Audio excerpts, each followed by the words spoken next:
Hello and welcome to Trauma-Informed Care Food Pantry Best Practices Part 2. This training is a collaborative effort between Community Action Partnership, Hunger Free Lancaster County, and the Central Pennsylvania Food Bank. The contributors of this training are listed on the slide here. My name is Megan Zook, and I will be one of your guides for this short training today. And my name is Laura Whitaker Escobar, and I will also be helping with this training today. So let's get started. So today's training is fun. It has all sorts of practical advice for what to offer in your food pantry, how to give it out, and how to design your food pantry flow. Our training will cover the following topics today: foods to offer, culturally relevant food, how to give food out. We'll discuss choice food pantries, like I said, food pantry flow, and we'll talk a little bit about additional services you can offer in your food pantry. Here is a great list we found that gives examples of foods from all the 5 food groups, plus other important food items, to stock in your food pantry. Just to note, it's not important to have every item on this list, but to provide a variety of items from each of the food categories. What types of foods do neighbors most want? Through surveys across several food pantries in Lancaster County, Central Pennsylvania Food Bank researchers found that all households are most interested in meat, fresh produce, milk, eggs, and bread, and this experience is cross-cultural. It's also important to have some options that neighbors with health conditions need, such as low sodium, low fat, and low sugar foods. In addition, when offering food, it's important practice to scale your offerings to the household size, so that larger households get more foods to scale. This helps ensure that neighbors, with the food that they receive, that the food lasts its intended time.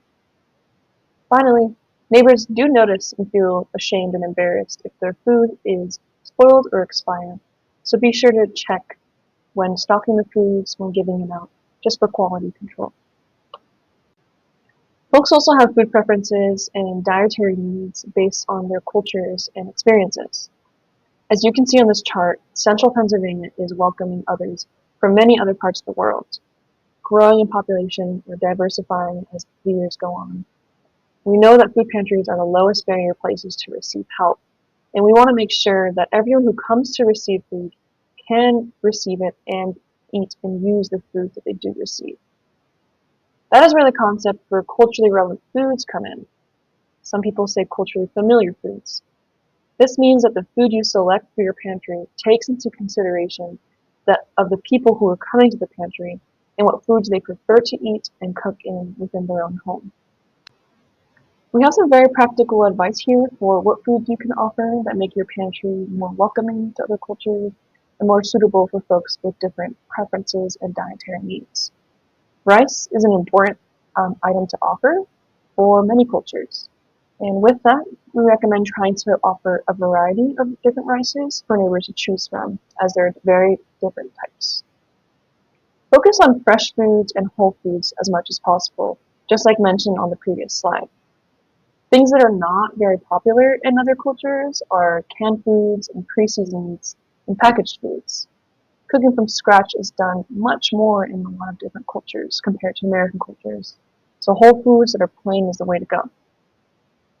We also highly recommend asking neighbors what foods they want to see. You can do so through surveys and conversations, whether formal or informal. Any neighbor insight is important for them to be able to express their interests and their needs so that you're reflecting and putting foods into the pantry that they would like to see and that they will consume. In general, there are some things to keep in mind when food pantry is happening and when distribution is happening. These tips are how to really make your food pantry trauma-informed and a place where neighbors can feel dignified. Because there is a power dynamic with food pantries, we recommend allowing neighbors to select their own food and using their own hands to pick the food they want. Remember, neighbors are experts on what their families need and what will actually get used and not tossed later on. When you begin to give neighbors more choice in their food selection, your pantry becomes a choice food pantry. We recommend transitioning to choice if possible because it is one of the biggest and most important changes your pantry can make to become more trauma informed. Choice allows neighbors to select their own foods and decide which items to leave at the pantry. It also reduces waste.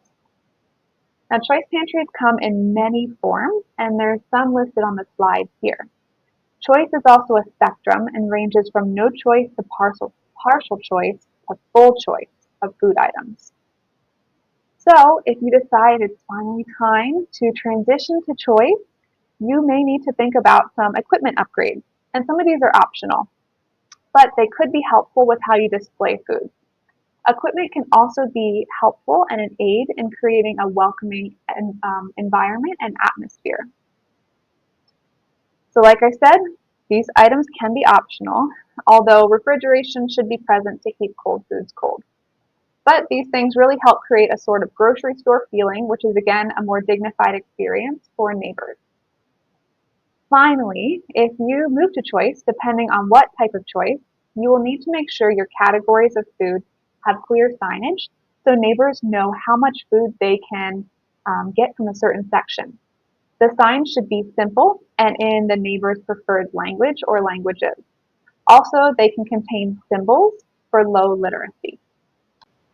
The pantry flow is a term that we came up with, and we define it as how a neighbor should walk through your pantry or space to make sure they view all offered options and make their selections in a timely manner. A pantry without a flow is confusing, a bit chaotic, and looks disorganized. It's also a stressful place for neighbors and the volunteers and staff. Things that help a pantry flow better include things like making the pantry look like a grocery store, including a check-in, check-out bagging station.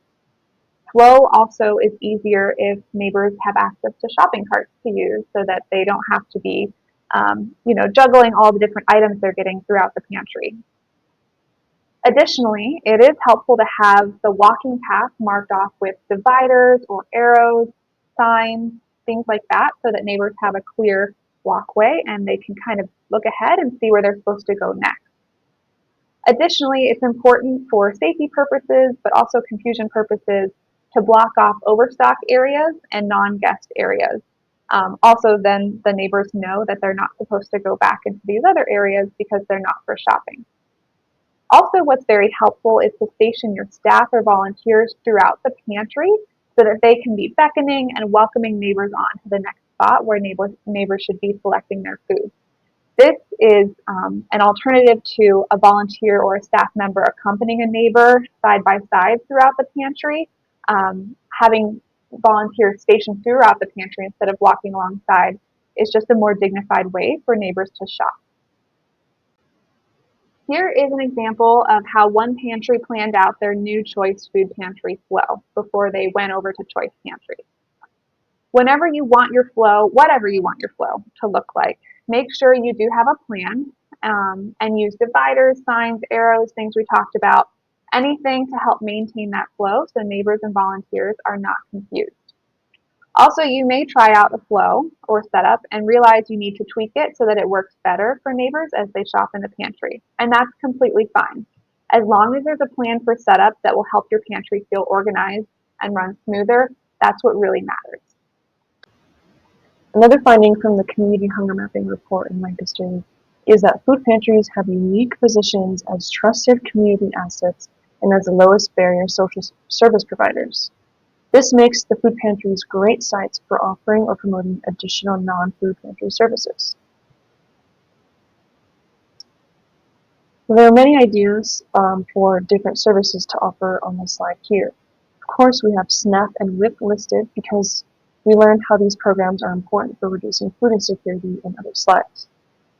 Other services that lessen the economic burdens that our neighbors may experience include medical services and tax preparation services. Your neighbors may also be interested in classes like English as a second language, which tends to be highly requested. It's also likely that neighboring pantries or organizations offer important and useful classes in the area for you to simply promote. So it's not necessary to offer all of these at your own organization, but to be aware of what is happening in the area and what can be of benefit to folks who are interested and could benefit from these services. Feedback from neighbors and even volunteers and staff is very important to seek out, especially considering that one of the trauma-informed care practices we discussed in the previous training is called collaboration. Inviting feedback is an important form of collaboration. There are many ways you can go about getting feedback from folks at your food pantry. What we think is important is to ask for feedback in multiple ways and to ask for it at least once a year, if not twice a year or quarterly. This helps inform your services, knowing what you're doing well, what foods could be provided, and whatnot. There should always be an option for a neighbor to provide a suggestion whenever they want it, outside of even more just general casual feedback. Their preferences and their experiences matter to make sure that services are aligned with what they're looking for and what will help them. This is the last slide of our Trauma-Informed Food Pantry Best Practices Part 2. If your pantry wants to try any of these changes and has questions, please reach out to the Policy, Research, and Impact team at the Central Pennsylvania Food Bank. Thank you for watching this video. We hope you found it helpful.